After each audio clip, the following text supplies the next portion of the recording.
주님께서 여러분과 함께 또한 사제와 함께 마르코가 전한 거룩한 복음입니다. 주님 영광 받으소서. 그때 예수님께서는 12 제자를 부르시어 더러운 영들에 대한 권한을 주시고 둘씩 짝지어 파견하기 시작하셨다. 그러면서 길을 떠날 때 지팡이 외에는 아무것도, 빵도, 여행 보따리도, 전대의 돈도 가져가지 말라고 명령하시고 신발은 신되 옷도 2벌은 껴입지 말라고 이르셨다. 그리고 그들에게 말씀하셨다. 어디에서나 어떤 집에 들어가거든 그 고장을 떠날 때까지 그 집에 머물러라. 또한 어느 곳이든 너희를 받아들이지 않고 너희 말도 듣지 않으면 그곳을 떠날 때에 그들에게 보이는 증거로 너희 발밑의 먼지를 털어버려라. 그리하여 제자들은 떠나가서 회개하라고 선포하였다. 그리고 많은 마귀를 쫓아내고 많은 병자에게 기름을 부어 병을 고쳐주었다. 주님의 말씀입니다. 그리스도님 참여합니다.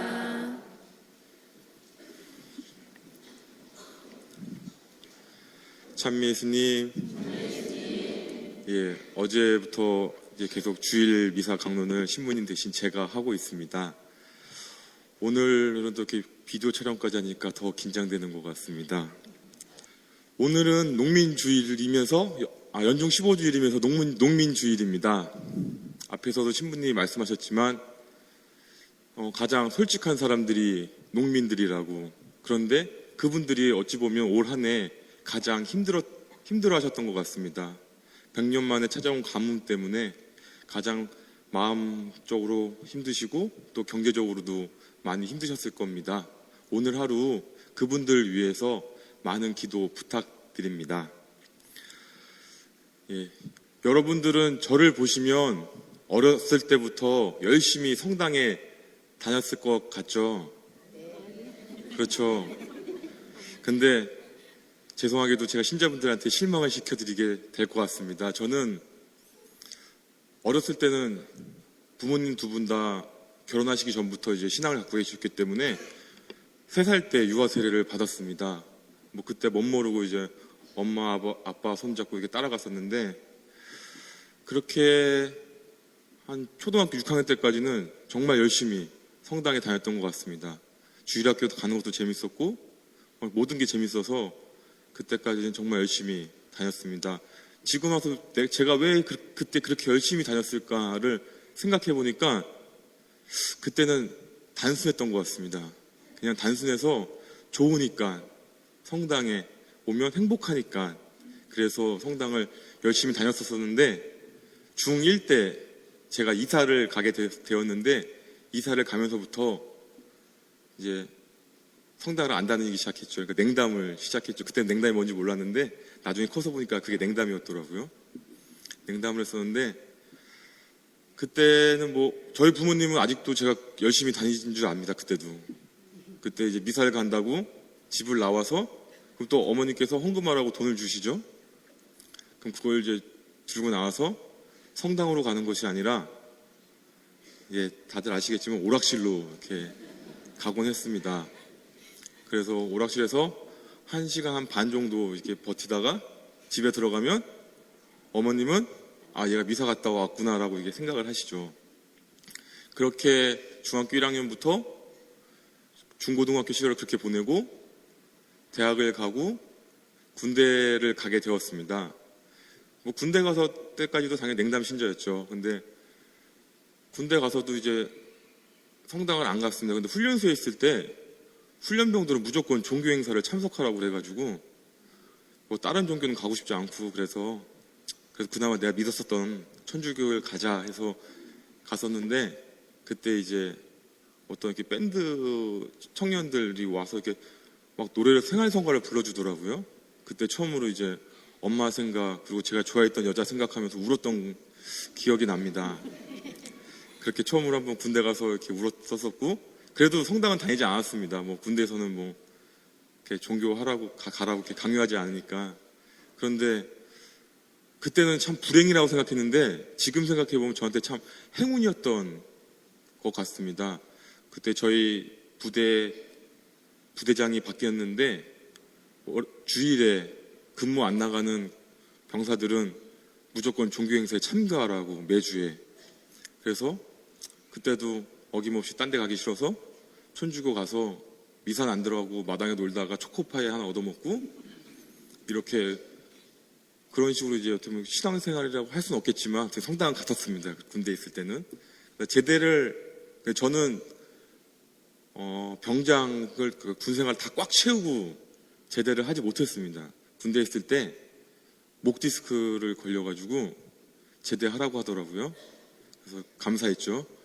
그래서 남들보다 한 8개월 정도 먼저 이렇게 제대를 했습니다. 근데 지금은 괜찮습니다. 아무렇지도 않고 잘 지내고 있습니다. 근데 그때 제대하고 첫 주일이 되었습니다. 근데 저도 모르게 그냥 성당에 가고 싶더라고요, 한번. 그래서 저희 본당 교중미사에 참석했습니다. 근데 그때 큰 기쁨은 없었어요. 그냥 미사했구나 하고 이제 집에 갔죠.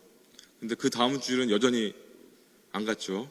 안 갔는데 이렇게 마음이 이렇게 뭔가 이렇게 불안해지는 것 같습니다. 불안해지는 걸 느꼈습니다. 그러니까 왠지 오늘 미사를 안 가서 그런지 이번 한 주는 나한테 뭔가 재수 없는 일이 생길 것 같다라는 이렇게 불안감이 느껴지더라고요. 그래서 그리고 그 다음 주도 또 안 갔는데 또 그런 마음이 들고 그래서 안 되겠다.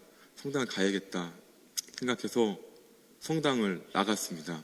2주 만에 성당을 나갔는데 그래서 근데 마음이 편하더라고요. 그런 이제 나한테 나쁜 일이 생길 것 같다는 생각이 안 드니까 마음이 편해가지고 딱 이렇게 있었는데 그때 또 때마침 청년 성서 모임에서 저한테 젊은 남자 하나가 교중미사 나와서 앉아 있으니까 성서 모임에 신청하라고 이렇게 쪽지를 주더라고. 신청서를요. 그 미사 들어올 때. 미사 내내 이걸 할까 말까 한참 고민했습니다. 그러다 신부님 공지사항 때에서야 결국 하자라고 결정을 해서 청년 성도 모임에 들게 되고 그 뒤로부터 이제 열심히 성당을 다니게 됐죠. 그래서 성도 모임도 하고 초등부 교사회도 하고 청년회도 하고 청년 레조도 해보고 이것저것 해볼 수 있는 건 다 해본 것 같습니다. 이렇게 다 해보다가 이제 신학교를 들어가게 됐습니다. 제가 더 이제 제 얘기를 많이 해드리고 싶은데 지금 제가 다 하면은 다음에 강론할 때 할 얘기 없을 것 같아서 제가 신학교 들어간 얘기는 다음에 기회가 되면은 왜 저 사람이 신학교 들어갔는지를 이제 말할 기회가 되면 그때 한번 말씀드리고요.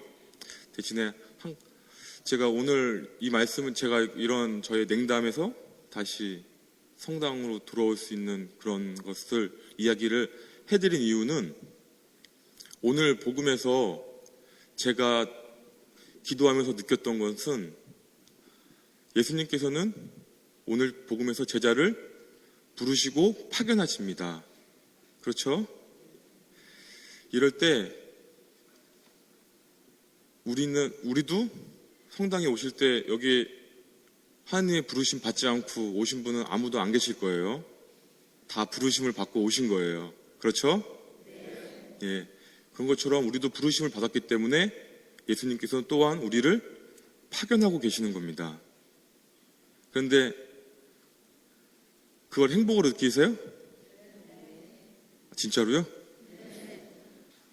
보통은 이제 파견을 행복으로 받아들이기보다는 부담으로 받아들이죠. 왜냐면 내가 한 예수님께 부르심을 받고 파견을 받았다고 하면 왜냐면 밖에 세상 사람들과는 다른 모습으로 살아야 되기 때문이죠.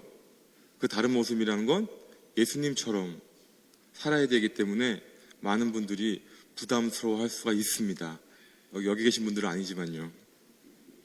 저도 그런 부담을 느꼈던 것 같습니다. 어렸을 때 냉담을 시작했을 때 성당에 가서 1시간 앉아서 미사하는 것보다 어릴 때보다 나이를 좀 먹었을 때는 그것보다 오락실 가서 오락하는 게 더 즐겁다는 것을 저 스스로 느끼게 되고 그런 유혹에 넘어가서 결국에는 신앙인으로서의 삶을 제가 포기했었죠.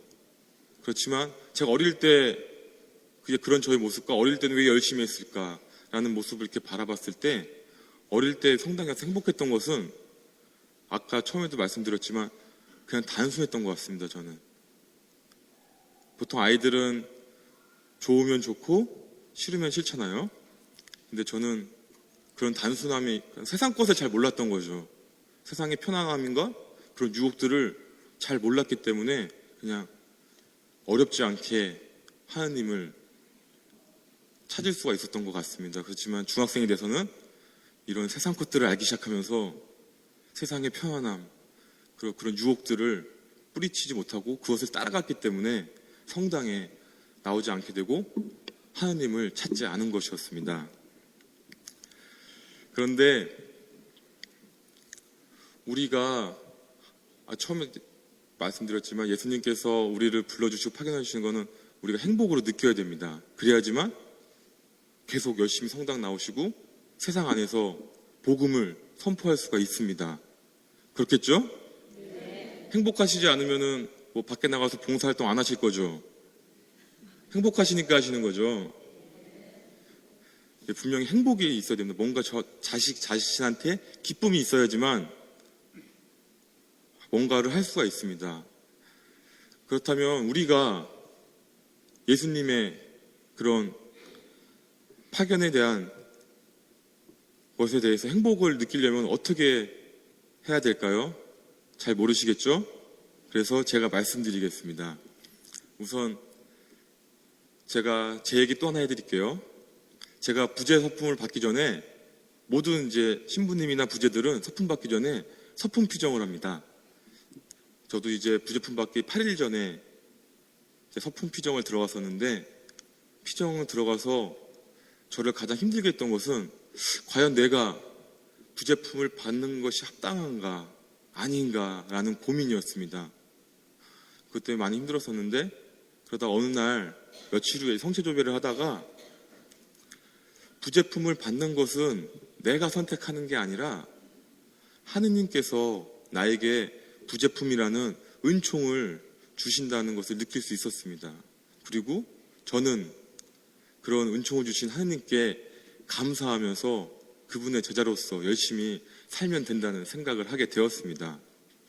이런 생각을 하고 나니까 피정을 정말 편하고 기쁘게 잘 마치고 그리고 이렇게 부재품을 받고 그래서 이 자리에 서 있는 것 같습니다.